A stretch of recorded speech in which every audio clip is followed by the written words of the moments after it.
why wait until you have an illness and have a symptom and then go to the doctor to get it fixed when you could have some kind of wearable that will give you, maybe years in advance that you're developing a problem.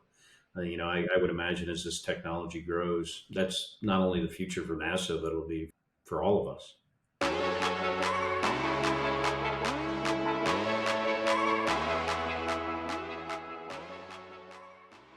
Really excited today on a whole new level to welcome Scott Kelly. Scott is a former military fighter pilot, test pilot, engineer. He's a retired astronaut, U.S. Navy captain, and a veteran of 4 space flights, including the longest term mission on the International Space Station, which was set in 2015. This mission, it was the longest for a single American astronaut, and it also was the basis for the famous twin study, which I'm very excited to talk about. And Kelly has since authored a bestseller, Endurance: A Year in Space, A Lifetime of Discovery. Scott, I'm really excited to talk and look forward to digging into some of this material.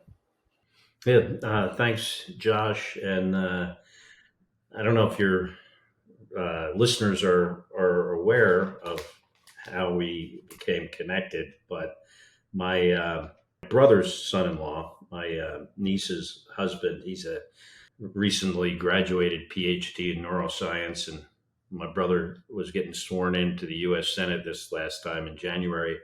Was in D.C. and talking to this guy, Mark. He told us about this glucose monitor he was wearing and how much insight it gave into your metabolism and your overall, health, right?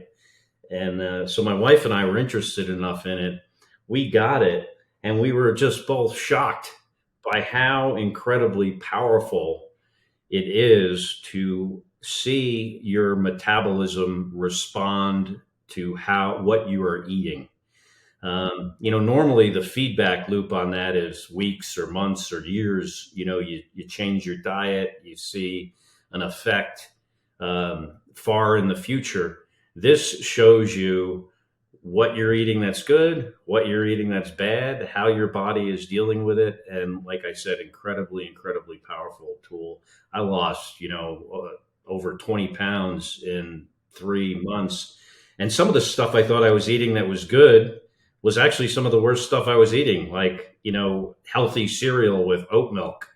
But to get that data, like almost immediately after you eat something or you exercise, is so, so powerful, and something I think, we should have available to especially younger people that struggle or are struggling with their weight. And obviously the advantage to diabetics is huge, but even for people that are not, don't need it for diabetes, just the insight it gives you on your health is just absolutely incredible. So that's why, I reached out to you to talk about it, because I think, people need to know about this, and we need to get this, especially to kids that struggle with their weight, to show them, in real time what they're eating that's good, what are their healthy habits, and what are their unhealthy habits. So I'm so happy to be able to talk to you about this, because as you can see, I'm pretty excited about this technology and where and how it can help so many people. Let's just sign, seal, and deliver that. That was an awesome testimonial. I really appreciate, first of all, the interest that you've sort of shown by stepping into an early stage product and giving something like this a chance, and then obviously it's amazing to hear about the results in the short time frame. I mean, this technology, I think, is obviously in its infancy, but the fact that it gives a person a sense of control and kind of puts you in an empowered position to understand what's happening in real time, as opposed to kind of the traditional healthcare strategy, which tends to be like a single point in time a year, or maybe once or twice a year, that you get some data point and you then extrapolate that to try to understand where you're going with your health. And I think one thing that it has helped me with, and I'd love to kind of share some background on how this whole thing started, but the thing that it helped me with is realizing that these actions I'm taking like hundreds of daily actions, and these are not happening in a vacuum, and they don't have a non-impact on my health, right? They are actually having an impact on a pretty core and important fuel source for my body, which is impacting hormones, and those are connected to chronic risk, and they're compounding on each other over really long time frames, right? And that's why you end up with a chronic health outcome but that's so completely out of sight and out of mind in our daily lives, right? I mean, we're just going through life picking something to eat because it tastes good or because we heard it's good for us, and we just have no real feedback. So being able to like sort of smash that window with a piece of hardware and a data stream is pretty powerful. And anyway, I'd love to learn more about. I've got several questions about your experience, and I guess the first one would be, what was it that was interesting to you about metabolic health, or about something that is effectively a metabolic health monitor in the first place? What sort of caught your attention about the product and made you want to give it a chance? A couple things. One thing is that interested in living a healthier lifestyle. And if you think about it, the stuff we eat has probably more effect on our health than anything else we do. Um, More than the air we breathe, more than probably even exercise. It is, because if you consider the amount of stuff we put in our bodies in the form of food, that is the probably the and I'm not a scientist and I don't study this stuff, but I would think that has the biggest impact on our overall health. So I was interested in it from that perspective, but also, I'm not a scientist, like I said, but I'm a science minded person, engineer by education, and I've done a lot of science. So the science aspect of it was interesting to me too, not only for what your product currently does, but potentially what are the other similar types of technology that maybe you're working on, other people are working on that'll be very similar to this. So, it was a combination of my personal health, but also interested in the technology because I do think this kind of wearable tech that tracks, many aspects of our health is just going to become a bigger and bigger industry. And like I said, I'm just interested in this kind of cool stuff, but also, the amazing. Once I used it, the amazing insight, and I only used it for a month because basically I learned everything I needed to learn in a month about what I was eating and drinking that was bad. And surprisingly, stuff that I thought maybe was bad, uh, at least from a metabolism perspective, or your glucose response isn't bad at all. Like, you can go out and eat the best steak, and but if you drink one IPA, watch out. And then not only did I lose weight, my joints feel better, my digestive system feels better. So there's a whole other you know other advantages, and then there's all the stuff that are not symptomatic that you don't see, that I'm sure is going on inside of us as we adjust our diet to be something healthier. So you and I share some personality traits. I think we're both engineers. We've both been interested. I think I'm sure in cool technologies. I worked at SpaceX on the life support program leading up to starting levels, and it was really the interest of the technology that kind of garnered my interest originally. But it was the insights, like you're saying, that hooked me. I think that what it's opened up for me, and I'd love to dive into as sort of an initial conversation topic, is using the tool really kind of shows an entirely different way to approach health, which is N of one as the goal, right? So seeing how your body responds to an IPA versus a steak versus cereal with oat milk, it may be quite different from how I am responding. And the interesting thing is, like, it may just be that the glucose affects how those different foods break down in our microbiome, get out into the bloodstream, is different. But if the impact is shared, physiologically, in the sense that as blood sugar spikes, insulin spikes, and we experience the downstream consequences of that in low energy as we crash. Blood sugar crashes, potentially higher risk of insulin resistance, and on and on. If that is true, then there truly is no personalized diet that can be scaled, right? You can't just say that this one size fits all diet is the right one for you personally. And in that case, we need these personal tools. The other interesting thing, though, is, like, today there is only one tool like this. It's the continuous glucose monitor. It was developed for diabetes management, which it's a tremendous tool for. But for me, it opens up this kind of whole frontier of opportunity, which is what other important data streams are there that we should be monitoring in a more continuous fashion in order to make better decisions. I'd love to kind of hear from you on what you're thinking about this now that you've tried a CGM and seems made some substantial kind of changes in your daily life. What questions come to mind? What would you want to be able to measure more continuously that the healthcare system is not producing today? Um, I think that if the technology supports it, anything you can get, during your annual physical, if granted the technology has to be there to be able to do this, but if you can measure levels of inflammation as an example, that would be, I think, very, very powerful and would give you insight. Many of the other things that we have on our annual blood tests, I do know it's hard to do that. I mean, we've seen in the past people try to figure out how to monitor or look at their blood and get results with small amounts of blood. And that is very challenging. We know that. We've seen how hard that is to do. But those type of things. Maybe even like you could have something that measures whether you have, COVID or not at some point, a continuous monitor for diseases potentially, where maybe at some point we'll have a little sensor embedded under our skin that'll light up and you go, I got to look into that because, maybe it's on my wrist and it's an indication that you've got some kind of disease you didn't know about. So I think, with AI and technologies, this is just the beginning of some incredible, future for monitoring our health. I'd love to take that one a little bit further. I think that what you're touching on there is really interesting because most people, when they get blood work, they get a PDF, and that PDF printout, there's like you're either in range or above range, and there's really no question about what to do with that information unless you've crossed a boundary like this line that we've drawn that says this is the high risk category.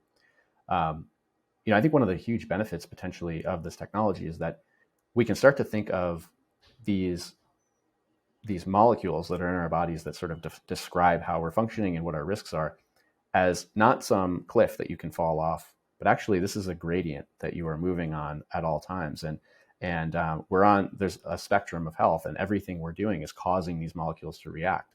We think about, I certainly have done this when I get my blood work. My triglycerides are some number, and that for the next year, I'm saying my triglycerides are 90 or 70. Well, those triglycerides like move minutes after I ate a meal, and they change dramatically, as dramatically as glucose. And this is happening with a huge milieu of molecules that are driving our experience, like our quality of life, our weight gain, our weight loss, our muscle mass, our risk of disease, and on and on. And so, really transitioning, I think that the major benefit, and I want to get to some unique experiences you've had that I think this technology would specifically impact. But the benefit is starting to understand that this is a live system. This is moving in real time. We don't, just because we take one blood work lab per year and call that sort of the standard, that does not mean that those are static markers. And so how has it sort of impacted? Has it changed anything in your perception of how your body is actually functioning? And when you're taking your daily walk or going through your daily routine, that has this impacted kind of how you think about what might be behind the scenes happening, and what kind of questions does that open for you? One thing that you learn, you can associate your symptoms with your glucose response. So, you eat something that is, high in carbohydrates, and you have a rise and then a crash of your glucose, and then you feel like crap. Now you understand why. It's right in the data. It shows you, here's what you ate. If you're writing it down, which we did, here is what here's how your glucose responded, and now you know why you're tired in the afternoon or you don't have as much energy. Um, I just really can't, congratulate you enough for just coming up with an amazing product. And I really wish, we have such an epidemic of people that are unhealthy because of probably mostly due to the carbs that we eat in our diet, and sugar obviously, is a carb too. Um, but the bad carbohydrates. And when you see that your glucose is going up because you just ate that, it's a very, very powerful tool. And I think we need to look at more people, ways to get more people to be able to use this, not just for diabetics. Because if you think about it, you give a kid this product, some person that struggles with their weight at a young age, and it's going to cost, I don't know, $400 for the month that they use it, let's say.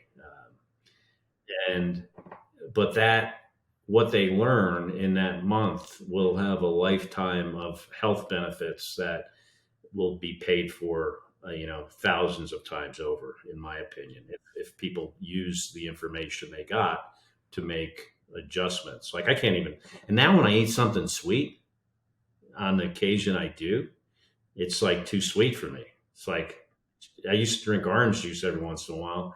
Tried a little orange juice, I could barely even stomach it because it was just so sweet. Wow. So, it shows you that you establish certain habits, and then basically caused me to completely change my diet, and which has had significant impact on my quality of life, I would say.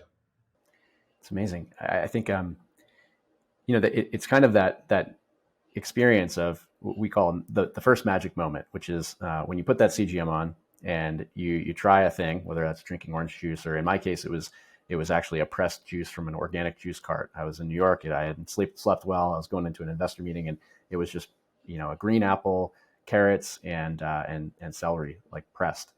And I'm drinking this thing, and my blood sugar was well above 200 milligrams per deciliter, which, for people who aren't familiar, over 180 is considered a response that you would typically see with diabetes to a meal.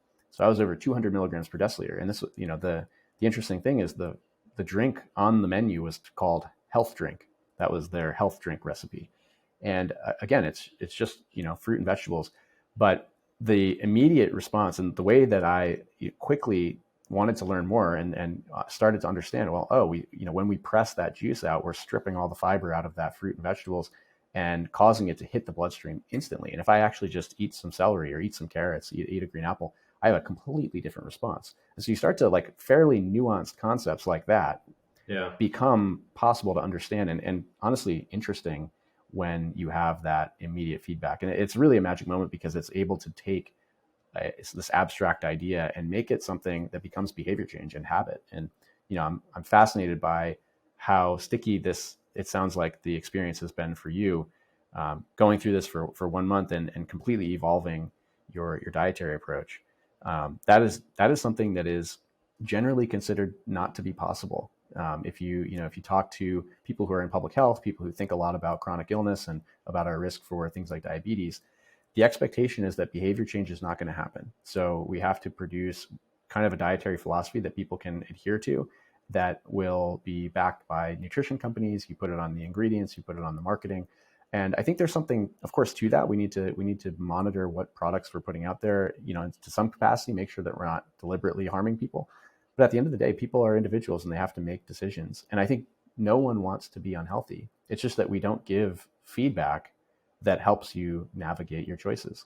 So yeah, I'd love to hear a little bit more about that. Like, has it changed your perception of how we can approach the problem, bottom up versus top down, so to speak? When you're thinking about, the statistics today are that we have 10% and growing of the population that has diabetes now, and another 90 million plus people who are pre-diabetic, and so the disease burden is rapidly approaching $400 billion just for diabetes, just here in the United States a year, and increasing, and that's increasing globally.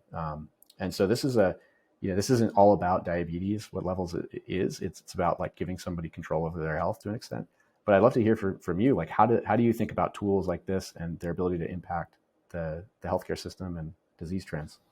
I think if you gave every kid, at a certain age, I don't know, middle school, what the right age is, you have them wear this monitor for a month, and they would see, in near real time, what their habits are that are good and what are bad. And I think it would pay for itself long term, and whether it's, saving money, just generally in the healthcare system, or Medicare or Medicaid, whatever programs people's healthcare is funded. I think this $400 small device that you wear for a month is just so powerful, and could be maybe the thing that allows us to get out of this epidemic. And that, now I go, I wasn't a label looker, when I would buy or eat something. And now, because of levels, I actually look at the carbs on the label, and I know, how much I should have in a day. And I pay attention to it because I see how much of an impact it has on my metabolism. It's fascinating, and I love hearing it. I think my hope is that today the technology. I love the way you're framing it. The kind of the compounding or sort of exponential return on the investment is pretty high. If you make the earlier in life you can make a change that is kind of driven by data, obviously the better, and the return on that is going to be really powerful as you reduce the overall risk over time and live a healthier life. That said, I think that one of the major opportunities is to really lower the cost of access for this sort of technology. And I think that my personal position on it is that the best way to do that is to ensure that the product delivers a lot of value to people, solves problems that they need, and make it available, to a very large group of people. The old mechanisms of supply and demand. If we can really drive up demand across a huge portion of the population and increase the supply, we should see prices come down. And that's key, because right now the technology was developed for a pretty small use case, which is diabetes management with insulin. So for people who are metering insulin based on blood sugar levels, and ultimately that drives a pretty high cost for the device. So I think I'd love to hear kind of what you're thinking on. Is there a price point at which this becomes something that you feel the general user, like the average person, might incorporate into their lifestyle on an ongoing basis, and also like whether this is something that you feel is this a technology that you see as an everyday item, or is this something that you see like kind of use it once and the lessons last a lifetime sort of thing?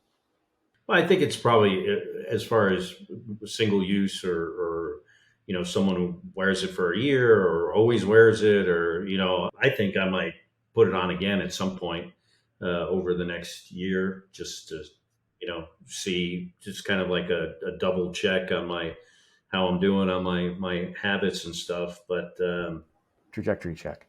what would be a good price point to make it available for everyone that needs it? It'd have to be pretty low, because a lot of people in this country, a broad demographic of people could probably use this technology. So I think you would have to get it pretty low. But if maybe insurance companies pay for it, maybe the government would pay for it, or offset some of the costs, because I do think has incredible value and insight, and we do have such an epidemic of diabetes and obesity in this country, that this can give you just.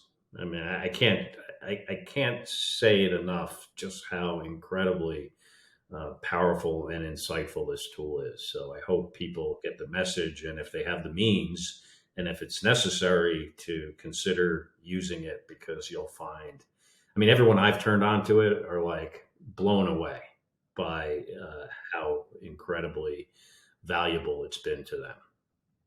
It's amazing. I think it's the most exciting thing is that it is really day one for the use case that we're opening up here, and hearing stories like yours, really, that's the inspiration, is to make this more available. Everyone in my life who has tried this tool has learned something and has used it, and we can't take credit. I think there's a lot more that we have to do to take that data and make it more useful, more impactful, more understandable for the average person. But just out of the box, as you said, the tool is in and of itself very powerful. Scott, I'd love to back up and kind of take this in a slightly different direction, and dig into what I think our listeners will find a very fascinating experience that you went through, and ultimately a piece of scientific evidence collection that is going to impact the way I think health is approached for spaceflight, as well as eventually for humans. And that's the twin study that you participated in with your brother. So you and your brother Mark are both astronauts. In the 2015 to 2016 timeframe, you took on a 1-year long space flight where underwent some pretty rigorous monitoring. I think blood collection, a number of other test modalities while you were on the International Space Station. And the objective was, while your brother Mark was on the ground, you both share DNA as identical twins, and therefore you were able to compare in a really fascinating way the effects of spaceflight on health. And for me, reading through the results of this, which I was following very closely at the time, as I was working on the life support program at SpaceX at that time frame, the most interesting thing was the metabolic impacts. And it's not clear, I think, to many people how tough space is, right? I'd love to just kind of kick off. This was an N of one study, but it really answered some interesting questions and teed up many, many more. So first of all, like at a high level, what was the twin study experience like for you? What was the process of the research itself like while you were up there on the ISS? Yeah, so it was the study consisted of a lot of different experiments. Most of them were in the genetic area of studying parts of our genetics, DNA, RNA, protein, epigenetics, telomeres. Um, Part of it was cognitive, part of it was looking at our microbiomes and how they change. Generally, everyone's microbiome is affected by sick illnesses they've had, places they've traveled. So our microbiome was different over uh, to start with because we've lived and have had different experiences over our lives. So those were the goals, and then how the environment of space between the radiation, the stress, and the microgravity, how that affects all this parts of our physiology. Like you mentioned, it was an N of one experiment, meaning that from a scientific perspective, the results were not statistically significant um, to draw absolute conclusions, but there was interesting anecdotal information. And also, it's a longitudinal study. So you're comparing my brother and I to ourselves over a longer period of time. So you do get more data points in that regard. Yeah, so I was in space, did a lot for years, did a lot of pre-flight, 2.5 years of pre-flight data collection. I've probably had more MRIs of my brain than I think anybody else ever. It felt like, and CAT scans, and all kinds of sample selections, collections of various parts of our what comes out of our bodies. Did that both in space and on the ground and in space. Often do blood draws, urine collection, things like that. Even taking our skin and doing ultrasounds on our muscles and arteries. So pretty extensive. My brother, on the other hand, he did everything, most of the stuff I was doing, but he was on the ground living his normal life because he had previously left NASA and he was not on this flight. And I really have to hand it to him because, um, you know, it was part of my job doing this. It wasn't his job. He no longer worked for NASA. They actually, it's kind of funny. He said they asked if they could pay him for his time. And he said, nah, nah, don't worry about it. I'll just volunteer.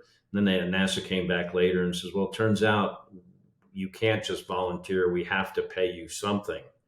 So they paid him minimum wage for his time. So at one point, he was like the lowest paid government employee in the whole. So Wow. That's a great anecdote for yeah, science. but it was some interesting results. I mean, my microbiome changed while I was in space, and my brothers didn't. And I think that's interesting because it shows that there's stuff on the space station or something about what we're doing that affects our microbiome, which is incredibly important to our health. Imagine if we could monitor that, if we could tell, hey, your microbiome's in good shape or bad shape. I don't think we know enough about the microbiome at this point, but someday we will. And we're realizing how important that is for our health. My telomeres got better while I was on the space station. Originally, we thought that that was due to like the very controlled diet and exercise, but About 6 months after I got back from the mission, NASA learned that at the same time I was on the space station, the Japanese were doing an experiment on telomeres on these little worms, and their telomeres got better too. And I never once saw those guys on a treadmill or working out on a weightlifting machine. So there is there was more to this than we understood. It seems like radiation can have a positive impact on your telomeres, a certain amount. May have negative impacts on other things, but it certainly helps our telomeres. I don't know, somehow exercises them so they don't get as short and frayed. Mine actually went back to normal a few months after what like pre-flight normal was uh, after the And mission. telomeres.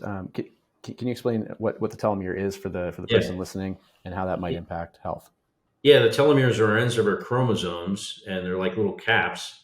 And as we age, they get damaged, they get shorter, they get frayed, and it really is an indication of our physical age, not our age based on when we were born. And you could actually, go online and get a measure of your telomere age. I think this company's called TeleYears, maybe, that does that kind of thing, and it'll tell you what your telomeres are doing and how old you physically are based on your telomeres. Whether that's accurate or not, I have no idea. But interesting that the space environment made mine better. That's fascinating. Yeah, the radiation, combined with weightlessness, your body isn't loaded in the normal way. So it's really, for those of us that haven't gone to space, it's hard to even imagine. But to not have your bones and muscles being loaded the way they normally are is actually like a bad thing. It's similar to bed rest, and so that confinement, I'm sure the isolation and just the small space you're working in, and then the lack of sunlight, another thing that we really lean on in sort of the health and wellness space when trying to improve metabolic health. You don't have much sunlight there. Um, Yeah, we so take a I, lot of vitamin D on in space for that reason. yeah, exactly. I'd love to hear more about how the spaceflight program approaches kind of those four pillars, which we are building into our education and content, which are just nutrition, exercise, sleep, stress management. What are those things like? Just for those listening, some of the effects of microgravity and being on orbit have been known to be bone loss and muscle atrophy and cardiovascular and metabolic changes, and then impaired wound healing, uh, likely from inflammation and low grade insulin resistance. So to keep all that in check, there is a pretty comprehensive health routine, right? That you touched on there. So what is that like? The diet is made by nutritionists. Now, granted, you can basically eat whatever you want, which I guess you could just load up on candy in the space station if you wanted to. But generally, the food is made by nutritionists, so it's considered a balanced diet. They monitor and our mental health while we're on board and pre-flight, making sure we're mentally prepared for the flight by having discussions with psychologists, psychiatrists. Did that every couple of weeks in space. Physical exercise is basically mandatory while you're on the space station. Even if it wasn't mandatory, you'd still want to do it. Probably even if you hated exercising, because you feel when the like exercise machine breaks after a few days, you just feel like your muscles are just atrophying. Your bones are atrophying at the same rate. Uh, Basically, 1% of your bone mass a month you would lose if you didn't do anything about it, like exercise. Yeah, so diet, mental health, uh, exercise. What was the other one? Stress management and sleep. Oh, sleep. Yeah, so yeah, stress management. NASA takes that. I don't know, maybe not as important as the other one because there can be a lot of stress on board the space station, but they do a good job at our mental health part of this, and of course, sleep. I mean, sleep is so incredibly important to having our bodies recover. I discovered this company called Eight Sleep. Actually, the same guy, my brother's son-in-law, told us about this. And if you don't have one of these mattresses, you need one. I do, and I love Because it. if you are like my wife, and she sleeps a lot warmer than I do, so now she's always perfect temperature. My side of the bed is perfect, and better yet, our house is not freezing when I wake up in the morning. So, yeah, sleep is important too. And NASA actually takes it very, very seriously. It's hard to sleep in space when you're floating. You're used to sleeping on a bed with a pillow. Um, Most things are harder to do in space. Just about everything. Yeah, What's except the, the sleep one is really interesting because I think, I can imagine that without the normal circadian rhythm of sunrise and sunset, and your day sort of being structured that way and your body getting that signal, um, what is it like? What are the strategies that you have to use? That combined with the weightlessness, not being able to just lay down in a comfortable position. yeah, How when difficult you is that? And yeah. yeah, it's difficult. You like now you're moving around all day against gravity, right? You're expending energy just sitting on the couch, right? You're holding your head up. That takes effort that you're not really aware you're using. And then when you lie down at night, you're now more comfortable. You're in a more comfortable position. You're more relaxed. In space, just having a conversation like this, it's the same exact level of relaxation and comfort that I would have when I'm trying to go to sleep. So it's almost like, okay, I'm going to close my eyes and go to sleep now. That's hard, not having that change in your level of relaxation. Often on the space station, it could be hot sometimes, it could be cold, it could be loud. Sometimes you see cosmic rays hitting your, at least flashes of light in your eyes with your eyes closed. The carbon dioxide might be high, so you have maybe a headache. Uh, and you're falling, and you can sometimes feel like you're falling. It was kind of fun. I would sometimes, when I was getting ready to go to sleep, I'd close my eyes and I could just move my body a little bit in my crew quarters, and I could give me myself that sensation that I was just falling around the earth, which I was what I was doing, and I could let it run on for as long as I wanted. Um, Even if it was like an hour, to feel that way. It took me a while to get to that point, to That's incredible. have my mindset adjust to the environment like that and what we were actually doing. But so there are a lot of challenges to good sleep in space. I prefer sleeping on a bed with a pillow and a blanket. Some people say they're more comfortable sleeping in space. I never was. Certain things, like if you have like shoulder pain, you won't have that in space. If you're a shoulder sleeper, or sleep on your arm, your arm's not going to fall asleep while you're sleeping. But there are, like I said, a lot of other challenges you have to deal with. Just sounds like such a wild experience. And, obviously all this stuff is in the context of your body transforming as it's adjusting to this new environment, which is kind of amazing. The amazing adaptation, like you're saying, 1% bone loss. So your body's just like, well, no longer need to expend energy keeping this bone around if it's, if we're not fighting the gravitational forces. So it's pretty amazing how fast that happens. And I think that kind of speaks to the resilience and adaptability. If you change your circumstances, your body will adapt. Yeah. My heart lost 25% of its mass in that nearly a year I was on the space station, and that's despite all the exercise you're doing. But if you think about it, our physiology evolved for our heart to push against gravity, and that's a strong force. It has to push that blood up to our heads, keep it from pooling in our feet, where we need it most, our brain, our other vital organs. And when you go to space and you don't have that gravity, now your head's swollen, your body's trying to adjust and lose all that fluid. But at the same time, your heart does not have to work nearly as hard as it did. So despite your efforts, you lose that heart mass, which, came back over, time I got back on Earth. I don't know how long it took, but it's, yeah, that the absence of gravity, we evolved with gravity. Our physiological systems evolved in a way to function in gravity. And when you take that away, it causes other problems. Yeah, it's really fascinating to think about. It's almost like an additional sense where gravity is a sense. We know which orientation our body is in. Um, we're constantly picking up cues from our position because of the force of gravity. And so I can imagine that can be disorienting. Like you were describing, you're able to almost like trick your central nervous system into thinking you're falling for a long time. I mean, which you are, but just like build that sensation. Um, really amazing. I love thinking about it.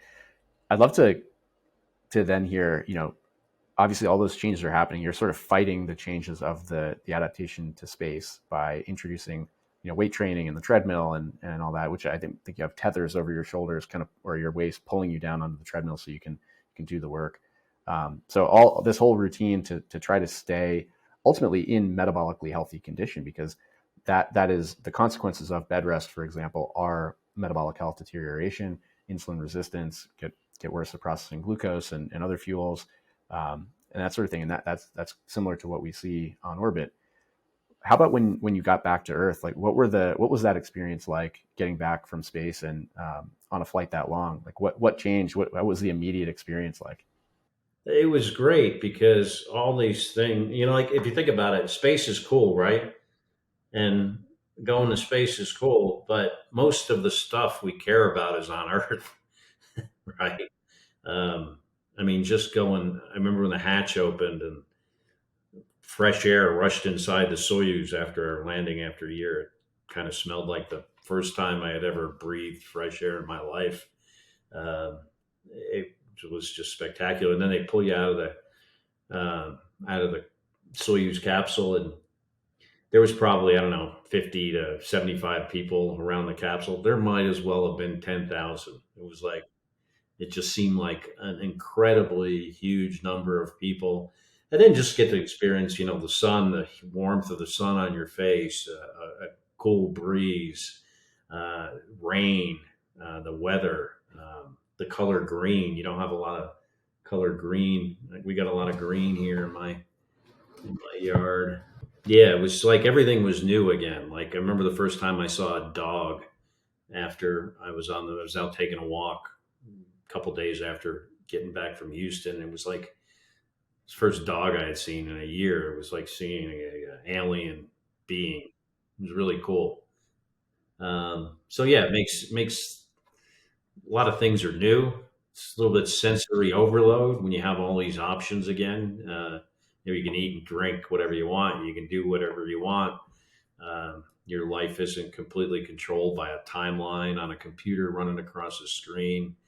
Um, Incredible privilege to fly in space 4 times and get to do and see the things I've gotten to do. But if you told me I could go to Mars and live there for the rest of my life, wouldn't do it. Earth Earth is too great a place. Earth is special. Um, so it's interesting, obviously a ton of psychological adaptation happening there too, which you need to readapt to all that happens here on Earth. What about in terms of health? Did you have any immediately noticeable effects on your body and on your health getting back on Earth? I mean, obviously adjusting to gravity again, but did you notice something like endurance and cardiorespiratory effects and sort of like fatigue? I'm just really interested in what the experience physiologically was like. Bunch of things. So you mentioned fatigue. Yeah, we lose a lot of blood volume when we're in space. We get rid of this extra blood we now don't need because it's no longer, pooling in our legs. But uh, we get that volume back quickly when we come back to Earth. But what we don't get back are the red blood cells. So that takes a while. Kind of like when you give blood, you might get the volume back, but the red blood cells takes months. So you're fatigued from that. I think you're fatigued from the experience in general, doing something that is just physically and emotionally challenging. You're definitely sore, and your joints are sore and stiff, even despite all the exercise. I mean, you don't realize it, but we have muscles in our neck that hold our head up. They're kind of hard to exercise, and in space they atrophy. So just your neck is sore, and it's you know in ways that you would never have thought, and it just has to do with the fact that you didn't hold your head up for a whole year. You get nauseous at first, dizzy. Your vestibular system is messed up.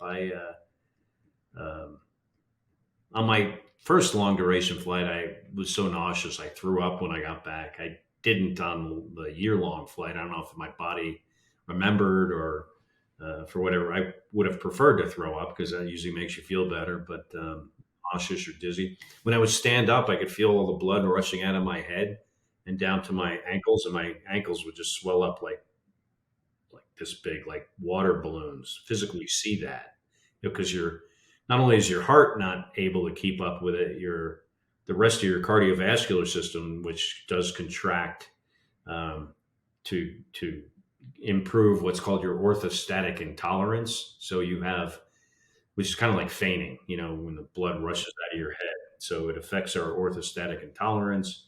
Um, I had rashes and hives anywhere my skin had any kind of pressure on it, because almost like an allergic reaction to the pressure. Um, what else? My vision's affected. I mean, that's a long term thing that, I wear distance correction. My brother doesn't. And it seems to have to be due to the microgravity environment for such a long time affects our vision. So there's, there's that too. And I think it affects our perspective on humanity and Earth, certainly. When you're able to see the Earth with no political borders, you can see them at night in some cases, but during the daytime, you don't. As we normally think of our planet, when we think about it as we see it on a map or a globe. But when you're in space, you see land masses, continents. There are people there. They're very similar to us. In some cases, they're suffering. They have challenges, and living on a multi-billion-dollar space station for such a long time gives you a sense that we can do some incredible things, but we can do them really only if we work together as a team. And when you look out the window and you see Earth without those political borders, you realize, I think a little more so than before your flight, that Earth is a team too. And we have to take care of the environment. I mean, it looks very fragile from space. The atmosphere looks like a thin film over the surface, like a contact lens over somebody's eye. Despite the planet's beauty, some parts of it are almost always covered in pollution, and particularly like China, parts of India, Central America, um, rainforests in South America. And over the course of my nearly, my 16, 17 years that I flew in space, noticeable changes for the worse. So, and it's part of our life support system of the planet. So, I think it'd be really great if everyone could experience those kind of, perspective changes that this privilege gives us. I think we'd be better for it. It's really amazing to hear about, and I've read about the sort of overwatch or overview effect a number of times, and it's perspective is such an interesting that's such an interesting thing, because it sounds like it can kind of change in an instant and last for a very long time. So obviously there were a huge number of health changes, and I'd love to kind of hear more about what the strategy is for the spaceflight program to observe these changes. You were doing a specific study to understand the adaptations or shifts from microgravity between you and your brother. But in general, what is the approach to understanding how astronaut health is trending when somebody's on something like the International Space Station for a prolonged period of more than, let's say, a few weeks? Is there anything specific that the mission crew and doctors are doing to monitor? Well, the science program as that NASA has for astronauts to study the environment is, it's always changing. Different IPs look at different things at different times. As an astronaut, you are a volunteer scientific subject, subject to all the government rules and regulations for human test subjects. We're all volunteers, so before the mission, NASA will give you a briefing and say, hey, these are all the experiments that all these scientists want to do on you or have you participate in as a human research subject. Which ones do you want to do? So it's kind of up to you. I think most astronauts recognize that this is, although it's not mandatory, it's almost a moral obligation. I mean, you're flying in space and there's research to be done, and it can only be done on you or your colleagues. So you should probably volunteer. I basically would volunteer for just about everything. NASA, not only do we do specific science for specific researchers, there's also this thing called the longitudinal study of astronaut health. Basically, from the time you get selected, or maybe even your interview physical, to the time you die, NASA tracks the health of their space flyers over um, the course of the remaining rest of their lives, to understand not only what is the impact of spaceflight on this population, but also what is the impact of having decent health care on a population over a long period of time. um, but we do need to better understand certain physiological changes that astronauts deal with, particularly the effects on our vision that seem to be due to increased intracranial pressure in our brains from the fluid shift. And then, of course, the effects of radiation over a long period of time, because going to Mars will get you about 10 times the amount of radiation I got on my year-long flight, which would then put you pretty strongly into the statistical significance. Yeah, but we're going to have to understand, how this environment affects our health. So, the astronauts that get to Mars someday aren't going to die when they get there, or quickly die when we get back. So, Yeah, one of the moments that sort of kicked off this whole thing for me was, as I mentioned, I was working on the life support program. I was focused on the oxygen and breathing apparatus, suit delivery of oxygen and nitrox or air, and keeping the cabin filled with fresh air. And we were stepping through some failure scenarios. So essentially, you got to kind of role play what happens if this device fails or this sensor that fails to fire, and you get into these circumstances that are called, for the listener, like two fault scenarios, where two things have gone wrong. And you want to make sure that you can recover even if two things go wrong. And I remember us going through this scenario, one of the worst case scenarios, where two valves had failed and the vehicle is at risk, right? And we are able to step through a sequence of fault detection, isolation, recovery. And I remember looking at all the the readouts of all the sensor channels and thinking, okay, the vehicle's safe, like we fixed it. But then realizing, like, but are the astronauts, is the crew safe? Are they healthy? Are they functioning the way that we want them to? And we had no means of knowing that. And obviously, this was just a simulation, but it was just in my mind as to like what would we need to see? What sort of feedback would we need in order to know that a person is healthy and operating, their body is operating the way you want, like the health state of the vehicle, what's the health state of the human? And that really like led me to interest, or open my interest in biosensors as a category. What would you want to measure to know that the human body, that my human body, your human body, is operating the way you want it to, and that you are sort of heading in the right direction with your health over time? And whether that's in an acute scenario on a spacecraft or just in your day-to-day life. And so I'd love to kind of hear, do you feel like there's an opportunity for technology like CGM devices, but generally biosensing in what is the cutting edge of the the astronaut spaceflight program? And then maybe the second question I would ask is, like, what do you think is a moonshot sort of in an Apollo program of health technology that you haven't seen come to life and that you hope to see? well, I think someday, NASA and just people in general will have a lot of sensors that'll measure your health. I mean, why wait until you have an illness and have a symptom and then go to the doctor to get it fixed, when you could have some kind of wearable that will give you, maybe years in advance that you're developing a problem.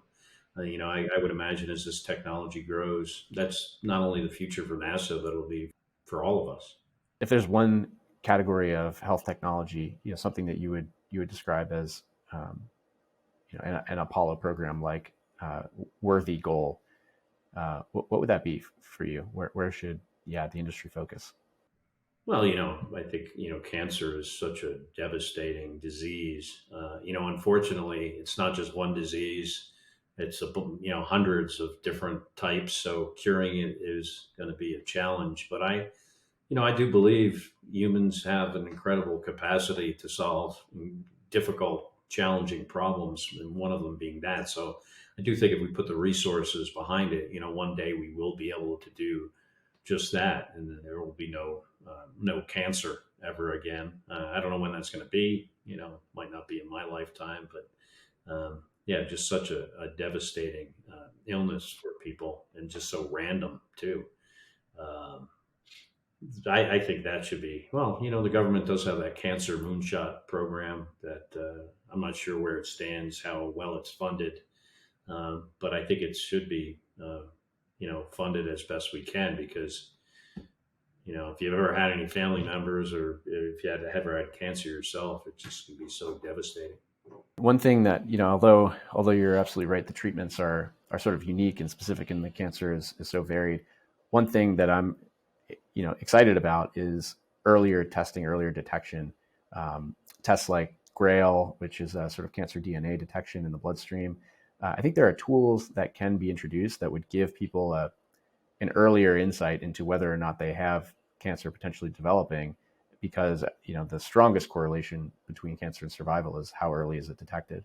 So yeah, I think it sort of lends itself to this category of making testing more available and testing for more things, and making sure people have the insights that they need to Hmm. understand their health status. Yeah, we're currently our whole health system is very reactive. You have a problem, you go to a doctor. Be great someday.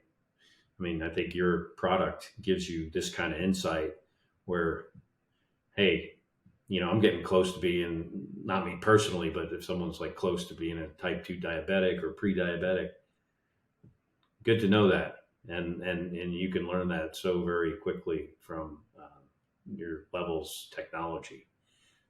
So I think we're going to just see, um, many, many products coming out in the future like that. And then how you integrate it all, right? Probably be AI and looking at all this stuff, putting it together, figuring out what's the best option for you. Absolutely. I think that fusion and being able to just kind of have a bird's eye view of your health and what direction you're going, it's going to be a pretty amazing future. And I think we're heading there quite fast. I'm most excited about kind of shifting the perspective from the healthcare system, or maybe a doctor in particular is expected to keep me healthy, to that's my responsibility and also my capability. I am the person who's making the decisions day to day that impact chronic lifestyle risk, and so therefore, well, chronic illness, lifestyle related risk, and therefore, it's super important that I am the one who feels responsible for that health trajectory. And I think because of the way the system has sort of been built, we kind of just wait until a disease sets in before we assign responsibility, so to speak. Well, Scott, I really appreciate your time today, and really a fascinating conversation about not just your metabolic health journey, but here on Earth and in space, which is something I personally am very, very interested in, and excited to see the kind of co-development. I think obviously space is a frontier for a lot of technologies, but I think in particular seeing how quickly it accelerates a lot of these metabolic adaptations, or the other way around, has been fascinating. So thank you for sharing your story with us. Thank you for sharing about the twin study. And I'd love to any closing thoughts, and also how can our listeners follow you? You do a lot of speaking engagements. You've written books. What's the best way to keep in the loop about you and your work? I tweet sometimes. Station CDR Kelly. Yeah, I do some public speaking. Some of it's actually for the public. A lot of times it's for industry groups or corporations. Yeah, I would say, my final thought is just, congratulations on coming up with a business model, a company, a technology that, not only is probably so important to people that are diabetics, but also something that can be such an incredibly powerful tool for people in this environment where we have an epidemic of obesity and diabetes. this can solve that problem.